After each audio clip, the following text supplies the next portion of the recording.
ова издание. Екологистите се сомневаат во зелената агенда на ДУИ. Велат партијата раководи со Министерството за животна средина 13 години, а планините, шумите и реките се уништени. САД со стратегија за сузбивање на домашниот екстремизам по нападите на 6 јануари. Се враќаат во живот театрите во Њујорк.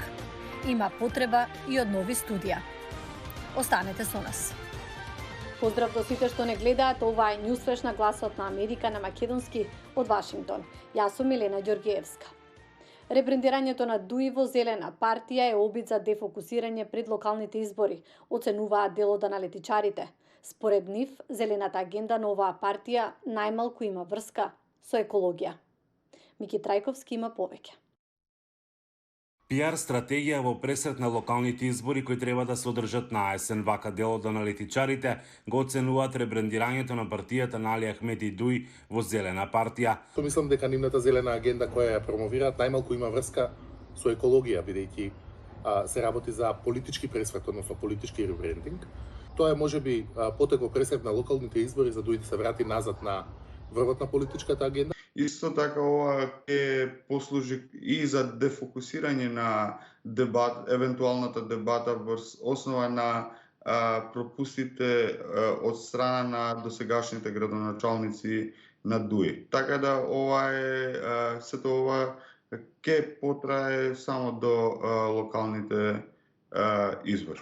Според Селими, парадоксално е да се види како партија која била изградена врз етнички барања, сега одеднаш да станува зелена партија со граѓански предзнак.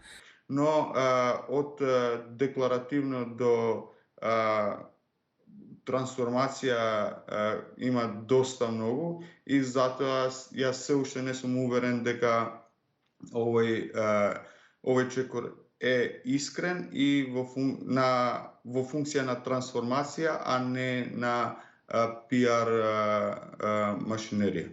Лидерот на интегративците на 19-тиот роденден на партијата соопшти дека зелената агенда станува дел од партијата, односно дека започнуваат со политика за еколошка правда и квалитетен живот. Дали ДУИ со ова ќе може да ги елиминтира пропустите од минатото и да срти нов политички листи, дали ќе може да почне од условно речена табула раса, зависи од тоа дали сегашната форма на ребрендирање ќе ја исполнат со суштина.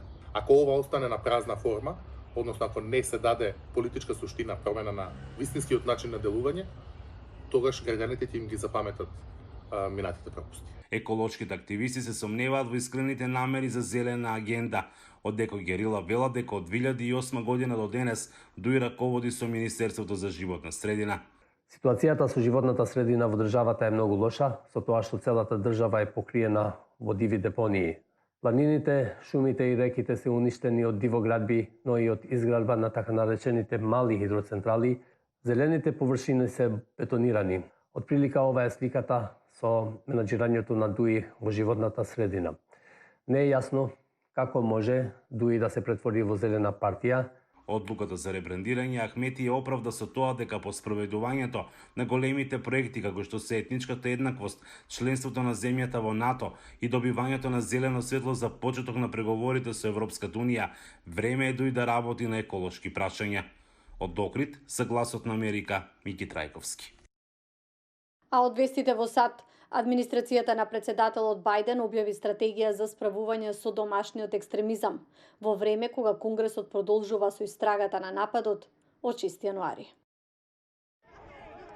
5 месеци по нападот врз американскиот Капитол, администрацијата на Бајден изложи стратегија за сузбивање на заканите кои што доаѓаат од домашниот екстремизам.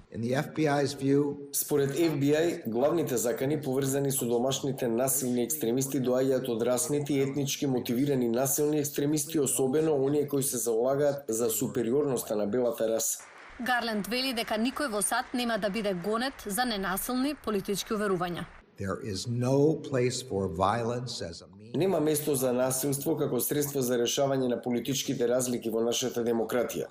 Долгогодишните прашања кои што придонесува за домашниот тероризам во Америка мора да бидат отворени со цел овие закани да исчезнат со следните генерации и да се неутрализираат причините кои што водат до напади поврзани со домашниот тероризам.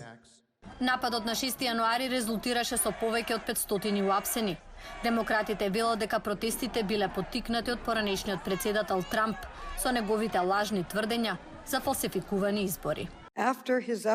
Откако неговите обиди за притисок врз одделот за правда завршија неуспешно, председателот Трамп стана уште поочаен и утрото на 6 јануари ја испрати гневната насилна толпа кон Капитолот. Целта беше со насилство да се спречи Конгресот да му ја потврди победата на Бајден на изборите.